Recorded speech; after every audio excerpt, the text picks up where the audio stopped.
I have Estrella de Anís. What is that? So like the little Oh, Soraya stars. Anise. Yes. Yeah.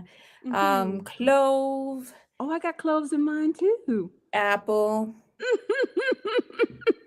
I love And then it. I just put Here. like a salud. And I just put like a Salute. raspberry tea bag in Tea it. bag. Well, Yeah. thank you for joining us. Hey, y'all. It's just me, Okaikor, from Black Feminist Future. I am with Claudia de la Cruz, and we're just going to be in conversation around um, what we're saying, clocking the Imperial Boomerang, That's right. because we want to talk about the ways that we are seeing U.S. domestic terror right on our front doors, and then the way that it's connecting to the imperial acts of violence that we're seeing across in the Caribbean. You know, I was actually kind of grounding myself earlier today, reading some poems from June Jordan, and then Mm. going back into some like ode readings that I've done, and pulled out like an excerpt from Audre Lorde, and I want to actually read that short little excerpt. And she's, just to give some context, she's actually talking about her visit to Grenada Mm. soon after the assassination of Maurice Maurice Bishop. Bush, right? Not that long after, maybe a couple years after that.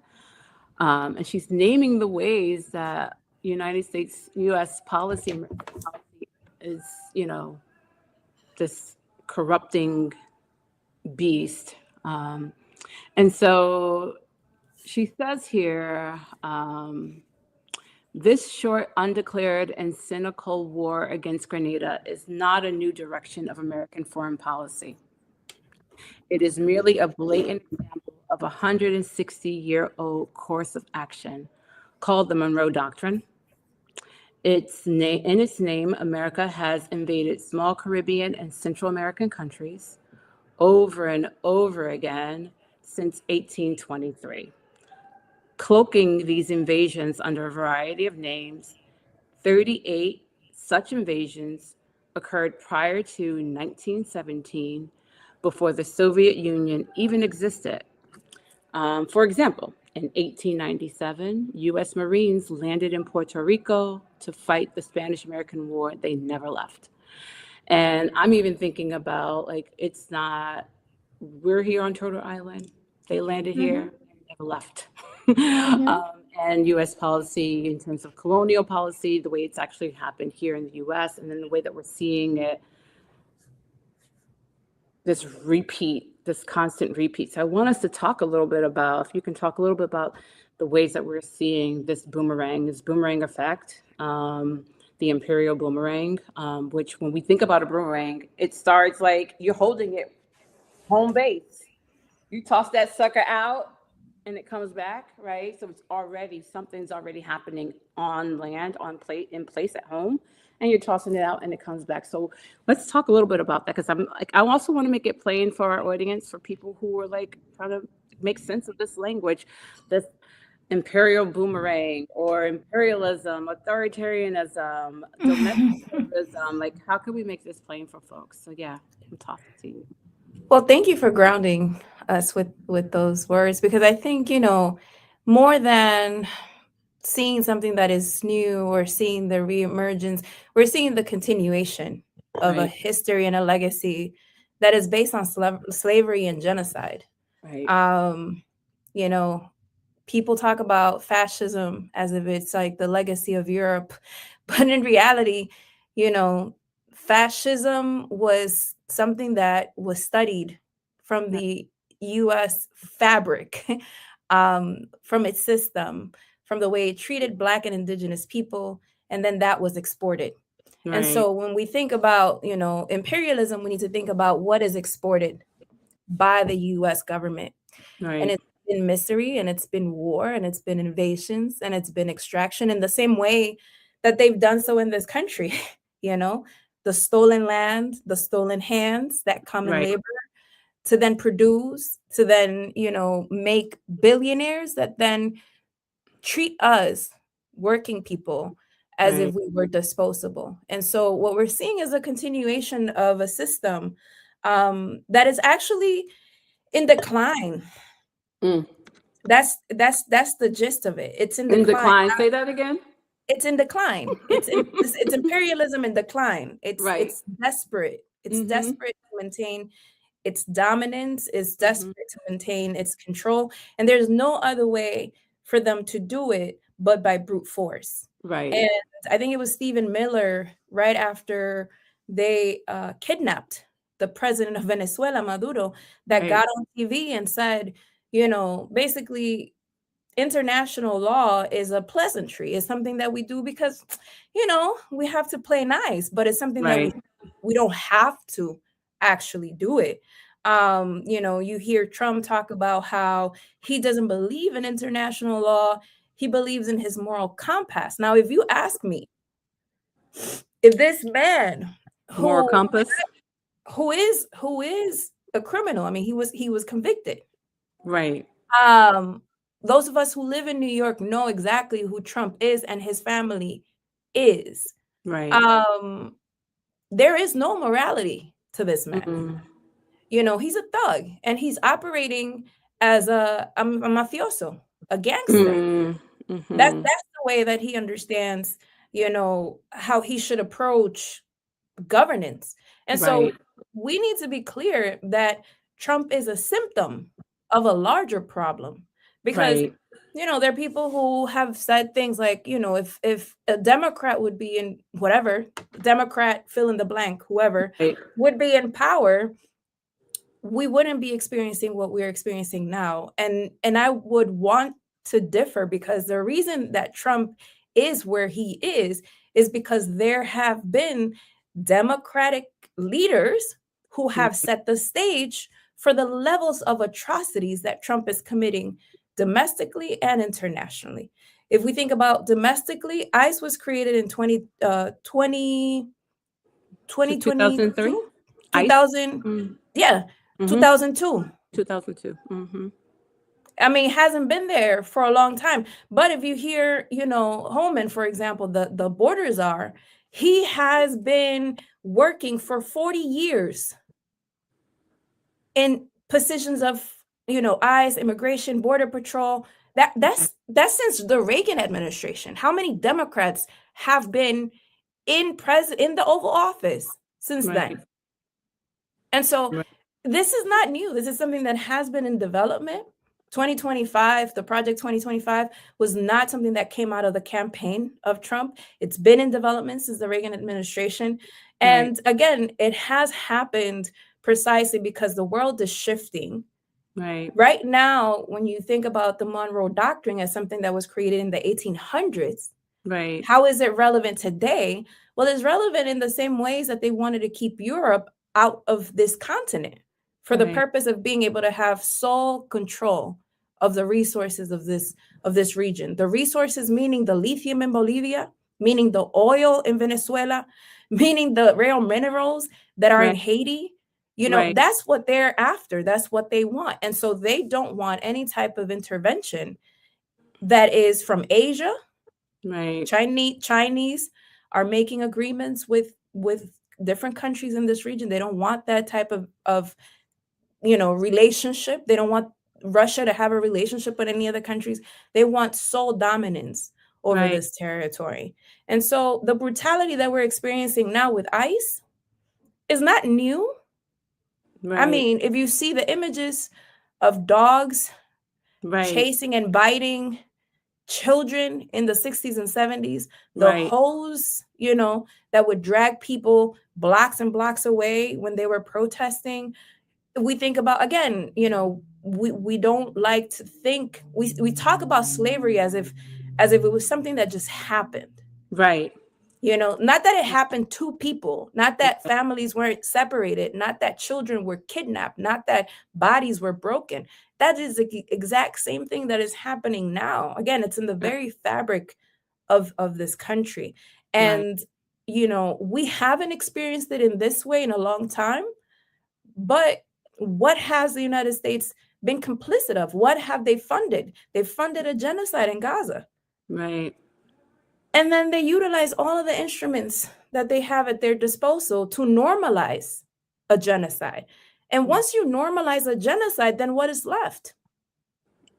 Right. What is left? You could do anything you want and get away with it. And that's basically what we are witnessing. We're witnessing lawlessness. We're witnessing a mafia style type of governance. We're witnessing the most brutal force to be Right. able to put people in place, to the extent of not having people express dissent. Right. Right. Yeah, it's actually making me even think a lot about the ways that, and the reasons why, the other reasons, like there are multiple reasons why, like it's about dominance and control, right, of the region of the world.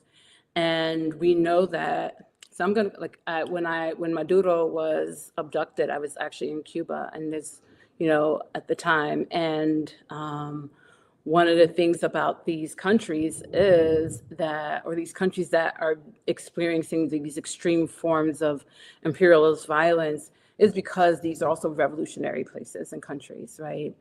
And if we can topple them, if we can crush their revolution, it also crushes the possibilities and the dreams that we also have for those of us who are looking to actually achieve this. It crushes our dreams and the possibilities too, right? Because I think that's also part of the purpose of this. It's about the imagination, right? Destroying the revolutionary imagination and the Mhm, possibilities, right? We mhm, get so violent, they get so intense, to the point where we just lose hope, right? Because there's many people I've been in conversation with, they're like, I don't even know what else to do. I feel mhm, hopeless, right? And the purpose is hopelessness, right? I think that's mhm, what, I know it is. It seems to be like it's the purpose is to make us feel like they've got these extreme, and really high tech weapons, right? That will ultimately, that we can't fight up against in any way, shape, or form. So the idea is that we are just to sit back and take the violence, right? And sit mhm. back and take the acts of terror, because this is what it is acts of terror. Yeah. Like this is the terrorism, right? Mhm. It's an expectation. They Right, expect. They thrive on people's like inability to respond. They do everything precisely so that people cannot respond. So basically, if you think about the banning of history, the banning of books that tell our history right, as Black, Indigenous, Latino people, like the over assertion that there has been this oppression against white people and right, therefore I mean, we know exactly what it has been, like how much our people have fought to be able to get our histories told. And right, even then, we have to create other spaces to tell our history because it's not something that is taken, seriously. And so there's a reason why they do this. There's a reason why they block any type of communication between the people of the United States and the people of Cuba, because the blockade that mm-hmm, exists on Cuba by the United States, that has been a blockade for over 60 years, that steals from the Cuban economy $15 million a day. We're talking about billions in the course of 60 plus years. They're not only blocking people economically, they're right, not only blocking and isolating people politically, they're also in many ways blocking us from knowing right, who our Cuban siblings are. And the right, only Cuban voices we hear are the ones from Miami, right, who have all the desire of taking over Cuba and turning it into the little Las Vegas that it was before the Cuban Revolution. right, And so, we can't say that Cuba is a rich country because, it is not. We can't say that it has, oil like Venezuela does, which is the largest reserve of oil in the right, world.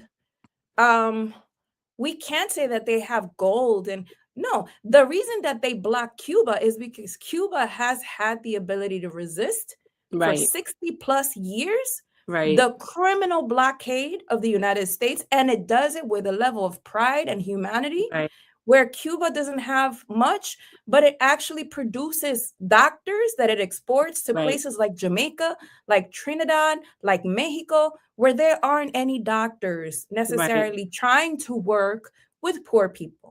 And so Right. that type of, they don't want that type of, Right. example. They don't want the example of people that have the ability to develop their own level of organization block by block. Right. They don't Right. want to They don't want have that. an example Mm-hmm. of people that have access to free healthcare, free Right. education, and who are willing, even if they have their differences with their government, to Right. defend their government. The different, yeah. They don't want us to see that, because Right. once we do see that, then, you know, it begins to reveal the hypocrisy of the United States when they talk about a democracy where Right. people don't have access to food, where people don't have No. access to housing, where people don't have Healthcare. access to healthcare, to education.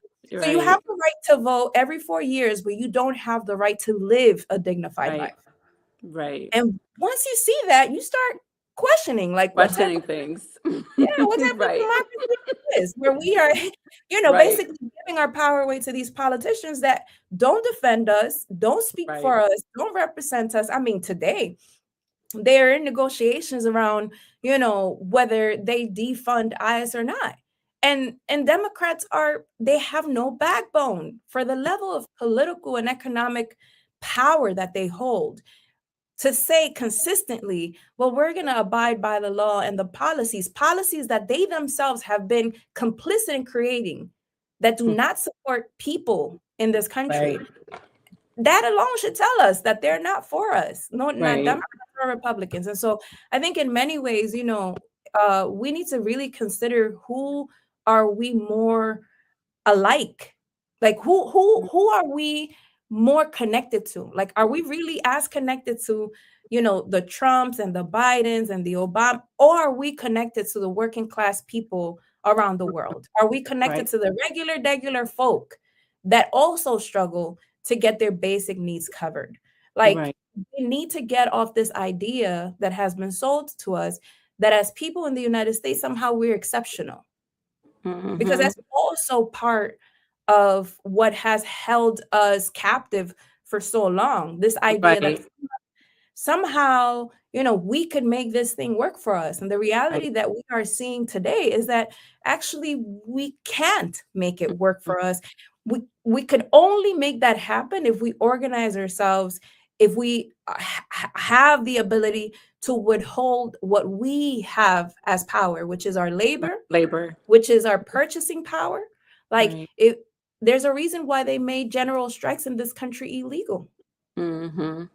Right. To crush the unions, right? Yeah, To crush the labor yeah, movement. yeah. Mm-hmm. Across the labor movements, like, you can't Right. be like, if you're in a union and I'm in a union, we Right. can't share cross solidarity, Right. because it threatens Right. the wealthiest people in this country. Like, it actually fragments the movement in a way where people understand that, well, whatever your situation is, I need to fight against that because I need a contract. Right. And the reality of the matter is that it doesn't have to be that way. Right. Yeah. I think what this is also revealing much more clearly too, and for folks, is the ways that US exceptionalism and individualism actually is not working. It's not saving us. It will not save us ever. Right. And I think even as we're have been in conversation with some of our members in Minnesota, some of the folks have been talking about the importance of being hyper local in their organizing work right now to push back against ICE. And I think it's forcing people to organize in ways that they weren't probably organizing before, or understanding the need. And I think too, like, during this time, there is, and we're seeing much more clearly the connections to what folks are experiencing here, home base, and then what Mhm, folks are also experiencing across the globe. mhm, and and helps us really fully solidify the importance of us being internationalists, right? Having an international stance and ethos in how we're actually doing our work, and understanding that it's us against those who want to control the world, the owning class, who want to control the world, who want to strip us of any type of privacy, who want to invade our, be in every single piece of, like, we don't have, nothing belongs to us. Our images don't belong to us. Our communities don't belong to us. We can't afford food. We can't afford to live. Like, everything has been to the point of where it's just where we cannot live, where it's unlivable, right? And so I think part of what while folks are coming to this consciousness and awareness, there's work that we need to be doing as organizers. And I'm curious, like, what are you thinking about? What should we be thinking about as organizers? Because folks are actually coming to an awareness, but yet not everyone has a space to actually develop and fully flesh out these ideas in ways that are actually going to help transform our society and their community. So yeah. I mean, I think the first thing I'd say is that there's work for everybody in the Right. movement. There is a role for everyone to play, and these are urgent roles. I think we have to come to the understanding and the conclusion that our movements have been in many ways weakened by the political and economic systems in this country for a reason. There's a reason why they dismantled, they imprisoned, they killed, they exiled so many of our political leaders. And there has been such a huge vacuum for many decades, to the extent that we haven't been able to read the moment correctly. Like, Right. we are operating actually from a position that is not a position of weakness. I said earlier that Trump, his administration, the capitalist system is operating from a position of weakness. Why? Because they haven't been able to solve the problems of millions of people in this country. They haven't been able to solve the problem of what are people going to eat, where are people going to sleep, where are people going to work, you know, how much things cost keeps rising. There's price Right. gouging that happens. And in order for them to continue to make the profit, they cannot solve those problems. And so the only way that us as a people have been able to advance is through organizing. And so one of the most important pieces is education. Right. We need to be able to reclaim our history as organizers, as revolutionaries, as people who have never actually retreated, as Right. people who have actually moved forward and fought. And at every step, there's always been people who have fought. And we have to be able to build cross-sectoral solidarity. Like, there was something that happened in the 80s, and it was a fragmentation of movements into clusters of groups by issue. The Right. immigrant rights work is here, Right. the women's rights work is here, the LGBT Right. are here. And now in this moment, all of us are getting attacked. And a lot of the organizations that were built to provide services, a lot of them don't know how to respond to the moment because they don't have the political clarity that brings Right. everybody together. Right. So cross solidarity, coalition building, letting go of a lot of the things that we've been taught are primary. Like, it doesn't really matter if people are organizing and working together. And we could talk about Minnesota and Minneapolis, like the way in which communities are coming together. And it's a multinational coming together. You have indigenous people, you have Black people, you have Latino people, you have white people, working class people coming together to defend their neighbors.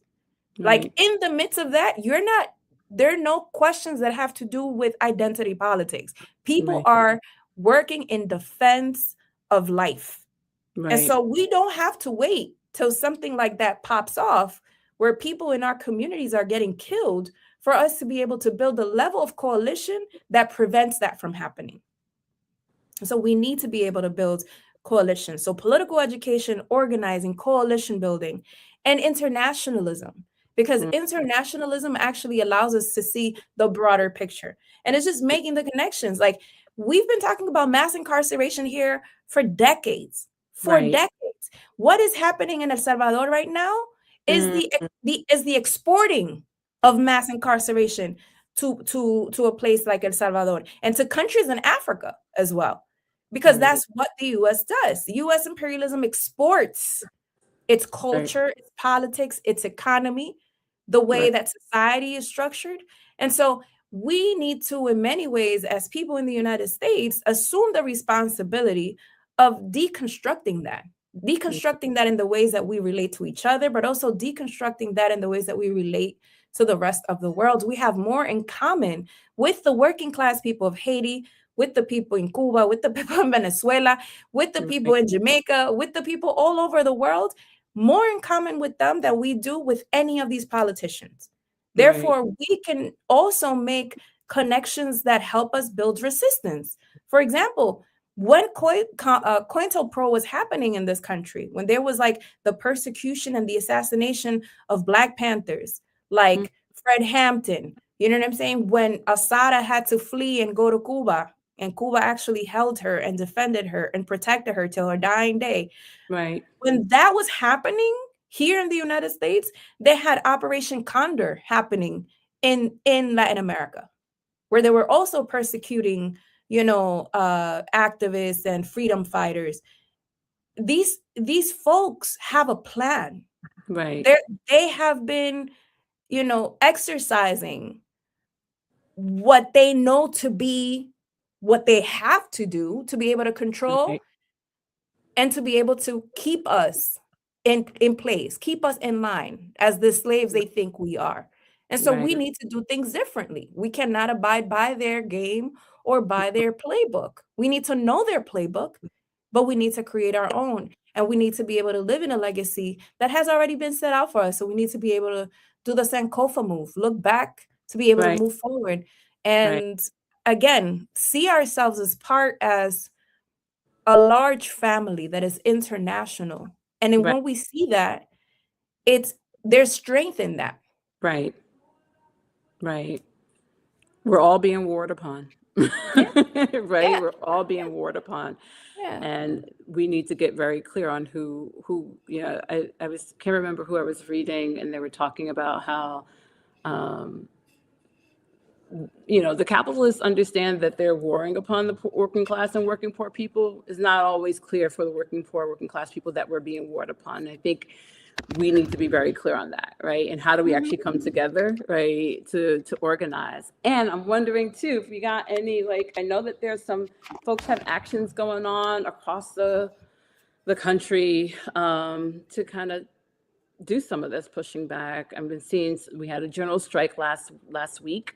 Yeah, Folks the were calling 23rd. for, yeah, on the 23rd. Folks have been calling for some others.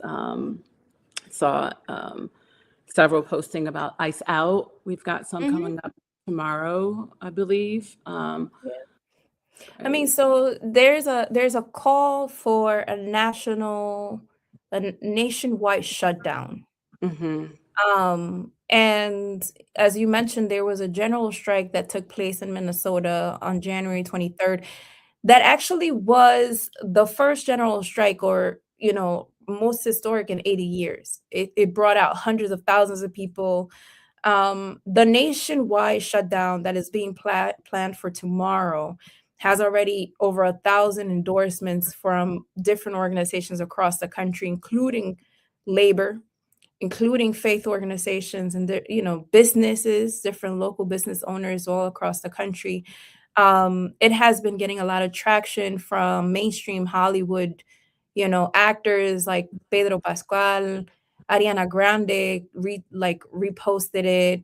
And so it is going to be a historic moment. And I think in so many ways it's going to kind of allow us to exercise the muscle to be able to at some point get to a general strike, which takes much more organization to be able to do it's possible and it's been done and we can do it, but it takes a level of organization and a level of coming together that we need to build. And so I think we're in the process of building that level of organization and that level of unity amongst different sectors of work, and fronts of struggle. And so tomorrow there's that call for folks not to go to work, not to go to school, not to shop.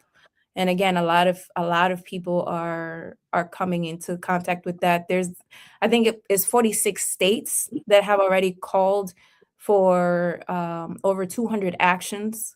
Mm-hmm. And yeah, so It's going to be historic, but I don't think it's going to be the only or the last time it's being done. I think we have to do many of those type of actions to be able to get attention and get our demands met. Yeah. Thank you for that. There was a question in the chat, but I think you kind of hit on this in terms of like it's going to take some time for us to build up to a place where we can actually do a general strike. And I think there's something about us, while there's folks might be moving with a sense of urgency right now because we're seeing these extreme acts of violence, where we're watching, either for those of us who are not experiencing firsthand, we're watching or seeing it across our social media feeds, right?